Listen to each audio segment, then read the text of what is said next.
যা যা যা যা যা যা মামি বোতলের একদম ছিপি খুলে তাহলে জল গড়ে গড় গড় গড় গড় করে গড়িয়ে চলে যাচ্ছে। মামি কিচ্ছু করতে পারছে না গো, মামি কিচ্ছু করতে পারছে না, মামিকে চোখ ঢ্যাপ ঢ্যাপ করে তাকিয়ে থাকতে হচ্ছে। কোথায় না কোথায় মামিকে দৌড়াতে হচ্ছে, বাঁচাও আমাকে, বাঁচাও আমাকে, বাঁচাও তোমরা আমাকে, বাঁচাও তোমরা, গালাগালি দাও, চুলোচুরি করো, ছেঁড়াছেড়ি করো, ঘরের বউ ধরে টানাটানি করো, ঘরের মা বোন ধরে টানাটানি করো, এর বর ধরে টানাটানি করো, এর বউ ধরে, এর সন্তান ধরে, এর মা ধরে, মৃত বাবাকেও ছাড়বে না, মানে যা খুশি বলতে হচ্ছে। ভালো লাগছে মামির এই দিনটা দেখে, ভালো লাগছে। মামি the controversy queen, so called the controversy queen, মানে মামি নিজেকে ভাবে।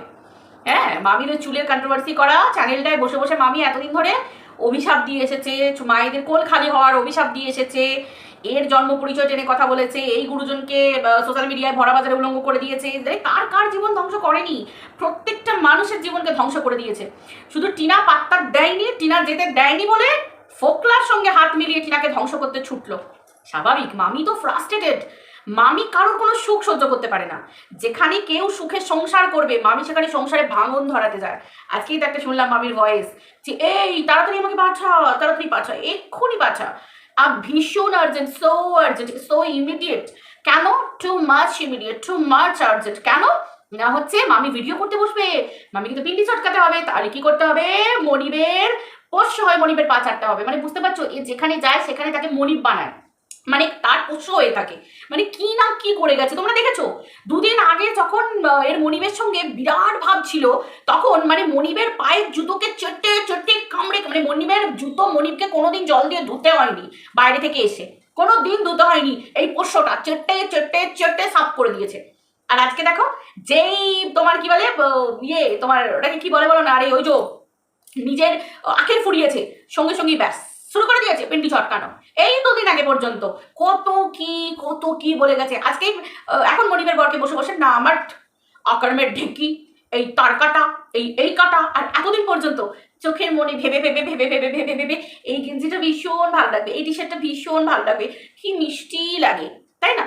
একে তো এই তো চরিত্রের ছিরি, পরপুরুষকে দেখলেই পরপুরুষের চোখ বন্ধ করে পরপুরুষের টি শার্টের সাইজ, গেঞ্জি সাইড, কোথাকারের ইনার ওয়ারের সাইজ, মানে সব কিছু মানে মামির একদম মনে থাকে।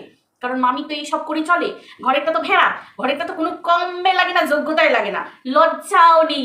লোকের পিন্ডি চটকে সেই টাকায় ভেড়াটাকে গেলাচ্ছে, আবার দেখাচ্ছে ভেড়া খাইয়ে দিচ্ছে, গিলিয়ে দিচ্ছে, বইয়ের টাকায় দুটো খাবার জুটছে। এ আবার পরের বরকে, পরের স্বামীকে নিয়ে দিনের পর দিন মানুষের সংসার ভেঙে যায়, মানে সংসার ভাঙিয়ে চলে। নির্লজ্জ বেহায়া কোথাকার। এই তো তোমার কি বলে ম্যান্ডির সংসার ভাঙাবার সময় এই তো জিজ্ঞাসা করে ম্যান্ডির কাকি শাশুড়িকে নিয়ে যখন ভিডিও করছিল, তোমরা প্রত্যেকে শুনতে পেলে যে ভয়েসটায় ক্লিয়ার পরিষ্কার বোঝা যাচ্ছে যে রীতিমতো বলছে, এই তোর যখন ওই অপারেশনটা হয়েছিল বল বল বল, গেছিল, মানে মানে কিভাবে মনিবকে চেটেছে, কিভাবে মনিবের পায়ের জুতো সাফ করেছে। নির্লজ্জ বেহায়া কোথাকার। এখন নতুন ফোন দিবি কি না, এখন হাটদাদার পিন্ডি চটকাবো, হাটদাদার আবার নতুন করে হাটদাদার নামে এই করবো, হুড়কো দেবো, ওই করবো। আরে হুড়কো দিতে গেলেও না নিজেকে ঠিক থাকতে হয়, তোর কোনো ক্ষমতা আছে? নির্লজ্জ বেহায়া। আমি তো সত্যি বলছি, তোকে যারা টাকা দিয়েছিল, আমাকে জিজ্ঞাসা করেছিলিস না যে কি রে আমাকে ভালোবাসিস, বল কত দিতে পারবি, তোকে আমি পয়সা দেবো, তোর মতো বেহায়াকে পয়সা দেবো? নির্লজ্জ বেহায়া কোথাকার। লে হালুয়া, তবু যদি আমি তোর ফোন নাম্বার নিয়ে কোনোদিন ফোন করতে যেতাম, লোকের কাছ থেকে ফোন নাম্বার চেয়ে আমাকে ফোন করেছিলিস, মানে তোর এমনই দশা। শুনছি নাকি যার যে কোনো কো ক্রিয়েটারের সাথে যোগাযোগ করেছিস, এর থেকে ওর নাম্বার নিয়ে, ওর থেকে ওর নাম্বার নিয়ে। কেন রে? আমাদের তো তোকে দরকার পড়ে না, আমাদের যদি স্বার্থ থাকে ডিরেক্ট আমরা তোর কাছে যাবো। তোর এত স্বার্থ কিসের আমাদেরকে দিয়ে? হ্যাঁ, যখন পুরো ফাঁকা হয়ে যায় আশপাশ, জানে তো পুরো শূন্য, পুরো ফাঁকা হয়ে যায়। কেন? তাহলে বুঝতে পারছিস তুই কি ধরনের চুলের কন্ট্রোভার্সি কুইন। তো চারপাশ ফাঁকা, কেউ তোর কাছে থাকে না। এটাই হচ্ছে তোর কপাল, এটাই তোর ভবিতব্য, বুঝতে পেরেছিস? এটাই তোর ভবিতব্য। দিন রাত এর চ্যানেলে স্ট্রাইক দাও, এরকে এই করো, এই মনিবের কাঁধে ঘাড়ে বন্দুক রেখে এই করো, মানে এতটা হিংস্র কে হতে পারে ভাই? কে হতে পারে এতটা হিংস্র? লজ্জা করে না রে? তোর চ্যানেল বাঁচাবার জন্য যারা ঝাঁপিয়ে পড়েছিল, তোর পাশে যারা ছিল, যারা তোকে সব মানে তোকে হেল্প করেছে, প্রত্যেকের সুবিধে নিয়ে, মানে হাটদাদার হেল্প নিয়ে তুই একটা জায়গার হুড়কো থেকে বাঁচলি, ভেরি রিসেন্ট। তো তারপরেও তুই কোন নির্লজ্জতায়, কতটা নির্লজ্জ বলে, কতটা হিংস্র হলে তবে ম্যান্ডিকে, এর মনিবকে ব্ল্যাকমেল করে প্রত্যেক মুহূর্তে ওর কাঁধে বন্দুক চালিয়ে হাটকে ঢিচক্যাও করতে চাইছে। হ্যাঁ, ফেক হুড়কোর কোনো ইয়ে আছে, কোনো মানে কোনো বেসলেস, ওটা বেসলেস। ঠিক আছে, ওটা বেসলেস। তো দেখ না, তুই যদি এত সৎ হোস, তুই যদি এত পরিষ্কার হোস, তো কারুর কাঁধে না রেখে নিজে হাতে নিয়ে চালা না। ক্ষমতা আছে? নিজে হাতে নিয়ে অন্যকে দেওয়ার ক্ষমতা আছে? নেই তো, মাখামাখি করে বসে আছিস, পেছন থেকে মাথা পর্যন্ত গোটা মুখে গোটা শরীরে মেখে বসে আছিস। বুঝতে পেরেছিস? এবার দাঁড়া না, সেরকমই তৈরি হচ্ছে। ওই যে বলা হয়েছে না, এবার মাইকিং হবে, এবার মাইকিং এর মজা দেখবি, পাড়া প্রতিবেশী প্রত্যেকটা মানুষ শুনবে। বুঝতে পেরেছিস তুই কি জিনিস? এমনিতেই তোর প্রতিবেশীরা সবাই তোকে জানে, ওই জন্য কোনো বাড়ির বউ তোর সাথে মিশতে আসে না, কোনো ইয়াং কোনো কেউ তোর সাথে মিশতে আসে না, কেউ তোর সাথে মেশে না, তোকে ক্যামেরা নিচে নামিয়ে ঘুরতে হয়। বুঝতে পেরেছিস? তুই এতটাই নির্লজ্জ যে নিজের ননদ নন্দায়ের সম্পর্ক ধরে রাখতে পারিস না, তাদের একমাত্র ছেলেকে নিয়ে তোকে বিছানায় উঠে পড়তে হয়। তোর কিসের যোগ্যতা রে? তোর কিসের যোগ্যতা? তোকে চিনতে কোনো মানুষের বাকি নেই, যে কজন তোকে চাটতে দে, আমাদের কিচ্ছু যায় আসে না। যারা চেনার আসল, যারা ভালো মানুষ, তারা তোকে চিনে গেছে, বুঝে গেছে, আর তোকে দরকার নেই। বিশ্বাস কর, তোকে কেউ ট্রাস্ট করে না, তোকে সবাই চিনে গেছে, সবাই বুঝে গেছে। এই তো প্রমাণ দেখলি তো, 5000 তোকে দিয়েছিল, তুই তাকে ব্লক করে রেখে দিয়েছিস। সে তোর কাছ থেকে টাকা চেয়েছিল, তাকে তুই ব্লক করে দিয়েছিস। তাহলে বুঝতে পারছিস তুই কতটা নির্লজ্জ। আবার তুই জোর গলায় বলছিস তোকে যারা দিয়েছিল তারা নাকি কেউ তোর কাছ থেকে চায়নি, অনেকেই চেয়েছিল, তুই সবাইকে ব্লক করে দিয়েছিস, অর্ধেকের বেশি লোককে ব্লক করেছিস। বুঝতে পেরেছিস? তোর ক্ষমতা আছে সেই শীটটা দেখাবার, যে তুই কত টাকা ডিজিটালি ভিক্ষে করে মেরেছিলিস। যদি তোর পরিমাণ মতো টাকা যদি এক সপ্তাহে উঠে যাবার পরে তুই স্ক্যানার উঠিয়ে দিয়ে থাকিস, তোর দেখাতে প্রবলেম কোথায়? তুই তো সদা সত্য কথা বলিস, তুই বুক চিতিয়ে বলিস, ইল্লিগালের কি আছে? তোর যদি সম্মান চরিত্র, কি বলবো, মান সম্মান হুঁশ চরিত্র এই সমস্ত কিছু তো নেই, কবে বিসর্জন দিয়ে দিয়েছিস? তো তোর দেখাতে প্রবলেমটা কোথায়? কি রে, দেখাতে প্রবলেম কোথায়? কোন বালতির ঢাকনা খুলছে, কোন ঢাকনা আটছে, কোথা থেকে জল পড়া বন্ধ হচ্ছে, কোথা থেকে জল পড়া চালু হচ্ছে, সেসবগুলো লাস্টে গিয়ে দেখাতে বসলি। শিশি বোতল সব জড়ো করে, শিশি ভাঙা বোতল ভাঙা নিয়ে বসাতে বসলি, সেই টিন ভাঙা লোহা ভাঙার মতো দেখাতে বসলি।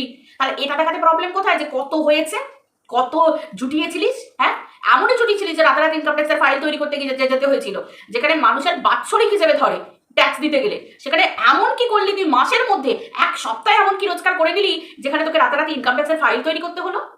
এমন কি রোজগার তুই করছিস এই ইউটিউব থেকে লোকের পিন্ডি চটকে নোংরামি করে, যেখানে তোকে লোকের কাছে হুড়কো খেয়ে চালানোর জন্য, হুড়কোটাকে টেনে নিয়ে যাওয়ার জন্য তোকে ডিজিটাল ভিখারিগিরি করতে হচ্ছে। এমনকি তারপরে তোকে লোকের সর্বনাশ করে পিন্ডি চটকে ভিডিও করে টাকা ইনকাম করতে হচ্ছে, সেই টাকায় তোকে ফুর্তি করে ব্যবসা বাণিজ্য করছিস, ঘরদোর করছিস লোকের টাকা মেরে। হ্যাঁ, কিরে, দেখাবার ক্ষমতা আছে ইউটিউব স্টুডিও? নেই তো, ইউটিউব স্টুডিও দেখাবার তোর ক্ষমতা নেই। তার মানে বুঝতে পেরেছিস তো, পাবলিক বুঝে গেছে, পাবলিক তোর মুখে মুতে দিয়ে চলে যাচ্ছে, তোর ভিউজ ডাউন হচ্ছে, তোর লাইক কম পড়ছে, পাবলিক বুঝতে পারছে যে তুই ভালো রকম তুই পাকে পড়েছিস। এটাকে বন্ধ করার জন্যই তোকে এখন লোককে তেল দিতে হচ্ছে, লোকের কাছে দৌড়াদৌড়ি করতে হচ্ছে, তাদের পা চাটতে হচ্ছে। মানে তোর জীবনটা বুঝতে পারছিস, শুধু চেটে বেড়ানো। বুঝতে পারছিস তুই যে একটা প্রপার প্রতিষ্ঠিত পোষ্য, সেটা আর তোর চরিত্র যে প্রতিষ্ঠিত, সেটা ইউটিউবে পুরো একদম ঝকঝকে ক্লিয়ার, চকচকে, পাবলিক সবাই বুঝে যাচ্ছে। আর কত জুতো খাবি, আর কত জুতো খাবি? খেয়ে আলা হয়ে যাচ্ছিস তুই, দুবেলা জুতো খাচ্ছিস। বুঝলি? তো যাই হোক, একে নিয়ে বলা হয়ে গেল। ছোট্ট করে একটা কথা বলে দিই, যে মারুর ব্যাপারটা নিয়ে যে জিনিসটা হচ্ছে, সেটা হচ্ছে যে মারুর শরীর সম্বন্ধে আমি তো কালকে বলেইছি, সবার শরীর সমান না। অবশ্যই সিজারিয়ান ডেলিভারির পরে সব মায়েদের শরীর একরকম হয় না, নেবার ক্ষমতা সবার থাকে না।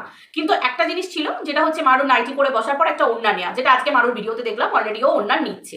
ঠিক আছে, এবার অনুপমের কোনো জায়গায় ভুল আছে, যে কোন জায়গাটা দেখাতে হবে, শোয়া অবস্থায়, বসা অবস্থায়, হুট করে ও একটু রিল্যাক্সে আছে, সেই সময় ক্যামেরাটা ধরে ফেলছে। এটা একটু কমন সেন্সের ব্যাপার, সেটা অনুপম অতটা বুঝতে পারিনি, কিন্তু আজকে থেকে যেটা বুঝতে পারলাম, ওরা সেটা বুঝে গেছে, পরিষ্কার বুঝে গেছে। বাকি রইল খাওয়া দাওয়ার ব্যাপারটা এটা ঠিক আছে।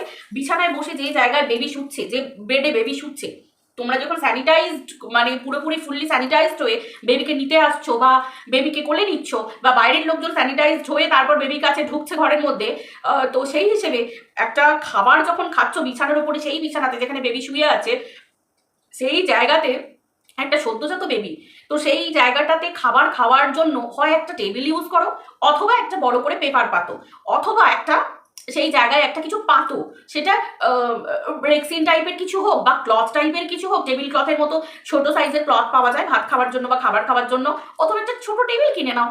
টেবিলটা তো অনেক দিনের জন্য কাজে লাগবে, খুব ভালো কথা।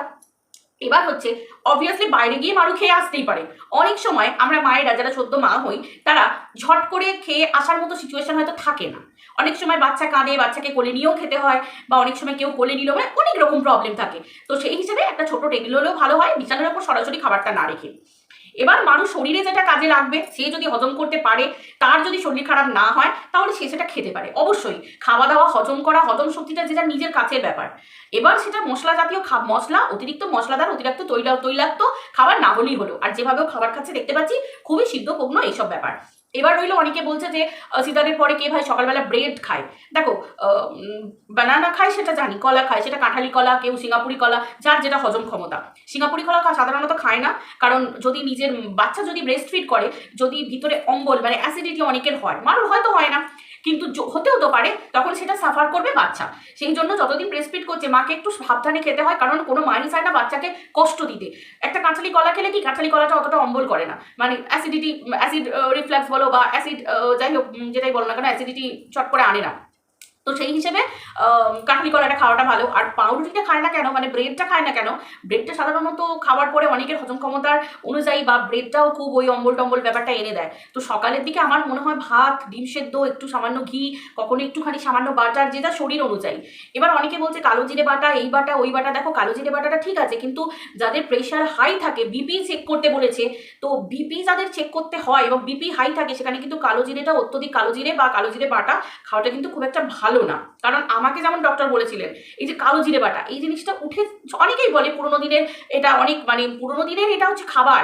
আমার মা বলে যে মায়ের যখন সিজার হয়ে এসেছে তখন নাকি দিদা মাকে দিত কালো জিরে বাটা। তো কালো জিরে বাটার কথা দিদা বলতো কালো জিরে বাটা খাওয়ার জন্য। তো যাই হোক, তো সেটা আগেকারের যুগে। এখন এই যে বিপি হাই যে ব্যাপারটা বারবার থাকে অনেক মেয়েদের ক্ষেত্রে, যেটা হচ্ছে সিজারিয়ান মায়েদের ক্ষেত্রে, বিপি হাই, তো সেই ক্ষেত্রে কালো জিরে বাটাটা খাওয়াটা কিন্তু উচিত না। কালো জিরে শরীরকে অত্যধিক গরম রাখে, কালো জিরেটা অত্যধিক শরীরকে গরম রাখে, এবং কালো জিরেটা কিন্তু প্রেশার হাইয়ের ক্ষেত্রে কিন্তু বেশ ভালো রকম একটা মানে ঘটনা ঘটাতে পারে কিন্তু, ঠিক আছে। তো সেই ক্ষেত্রে কালো জিরে জিনিসটা না খাওয়াটাই সব থেকে ভালো বলে মনে হয়। আর অতিরিক্ত মশলা দেওয়া খাবারও মারুর এখন খাওয়া উচিত নয়, যেহেতু মারুর বিপি চেক করতে বলেছে। হাই হচ্ছে না, কিন্তু বিপি চেক করতে বলেছে। আর সকলকে বলবো, দেখো এই সময়টা, এই একটা হচ্ছে প্রি ডেলিভারি আর একটা হচ্ছে পোস্ট ডেলিভারি, এই সময়টাও কিন্তু খুবই ভয়ের একটা ব্যাপার। অনেক মায়ের ক্ষেত্রে হয়, বাচ্চা হয়ে যাবার পরেও কিন্তু এইরকম প্রেশার হাই থাকতে থাকতে আস্তে আস্তে অনেকের থাকে, দেখবে প্রেশার বাচ্চা হওয়ার সময় আসে, আবার সেটা চলে যায়। আবার সুগার বাচ্চার পেটে আসার সময় আসে, তোমরা সবাই জানো জেস্টেশনাল ডায়াবেটিস বলে। আবার অনেক সময় সেটাও টাইপ 2-তে কনভার্ট হয়ে যায়। তো যে কোনো জিনিসই টাইপ 2-তে কনভার্ট হওয়ার একটা চান্স থাকে। তো সেই হিসেবে বলবো, কেউ এমন ধরনের কমেন্ট করো না, একটা ছোট বাচ্চা হয়েছে। তো তোমরা একটু ভাবার চেষ্টা করো যে একটা বাচ্চার মা, দেখো যদি তোমরা সুনয়নে দেখো, জানি সবাই ভালো ভাবো, কিন্তু এই সময় যারা ভিডিও করো তাদের কাছেও এটা রিকোয়েস্ট যে কো ক্রিয়েটার, ওই ডাইনিটা ছাড়া অন্যান্য কো ক্রিয়েটারদের কাছে রিকোয়েস্ট, এমন কিছু মানে এভাবে রাফভাবে ভিডিও করো না। নিজেদের ভিডিও কোয়ালিটি হাই রেখে ভিউজের জন্য, ভিউ সারা জীবন আর্ন করে নিতে পারবে, কিন্তু একটা মায়ের কোল হাতে করে ছোট একটা সোনা হয়েছে। হ্যাঁ, যেগুলো দৃষ্টিকটু যদি লাগে সেগুলো বলো, যে মারো তোর এগুলো করলে এটা, এগুলো করলে এটা। আমরা তো বড় হয়ে একটা ছোটদেরকে আমরা পরামর্শ দিতেই পারি, কিন্তু তাই বলে বারবার কটাক্ষ করে অশিক্ষিত, এই হ্যানা ত্যানা, এই সেই, শিক্ষিত হয়েও মানুষ অনেক সময় অশিক্ষিতর কাজ করে ফেলে। অনেক মানুষ এই তো এই ঘোড়া ডাইনিটা শিক্ষিতর বড়াই করে, বিএড, লাস্টে কি দেখলাম, বেড ডিগ্রি করা। এই তো ননদের ছেলের সাথে শুয়ে পড়লো, তাহলে কি শিক্ষার মূল্য রইল? ওর বিএড করে কি হলো, ও তো বেড ডিগ্রি করেছে, পরিষ্কার, যেটা পাবলিকের কাছে এখন তোলা আছে। তাহলে শিক্ষিত হয়ে অশিক্ষিতের কাজ করতে পারে না, এটা কোনো বলার কথা নয়। তো সেই ক্ষেত্রে প্লিজ, শিক্ষিত অশিক্ষিতটা বড় কথা নয়, ভুল আমাদের সবার ক্ষেত্রে হয়ে যেতে পারে। তো ছোট ছোট ভুলগুলো মানুষকে ধরিয়ে দেওয়াটা সব থেকে ভালো, তাই তো? এবং ধরানোর পরে দেখো তারা শোধরাচ্ছে কিনা। আমি তো দেখলাম মানুষদের যা যা সবাই বলেছে ওরা দেখে শুধরে যাচ্ছে। তো এরকম রাফ অ্যান্ড টাফ না বলে একটু ভদ্রভাবে মানুষকে বলা যায়, সেই সদ্য মা হয়েছে, ঠিক আছে। সবার কাছে, সমস্ত মাই, কোনো মা সেন্সিটিভ থাকে, কোনো মা একটু মানে কি বলবো, কেউ ইমোশনাল, কেউ র্যাশনাল, পার্সন অনুযায়ী ভিত্তি করে। তো সবার কাছে সব জিনিসটা সমান নয়, ঠিক আছে। তো সেই হিসেবে সবার কাছে রিকোয়েস্ট যে একটু বুঝে শুনে কথা বলেছে, ভিউয়ারই হও আর ক্রিয়েটারই হও না কেন। তো যাই হোক, এগুলো সমস্ত যে যার নিজের ব্যাপার। ভিউজের জন্য ক্রিয়েটাররা এখন অনেক রকম দেখছি, তো তাই যাই হোক, চলো বাদ দাও। এই পর্যন্ত ভিডিওটা রাখছি, সবাই ভালো থেকো, আজকের মতো চলো টাটা, বাই।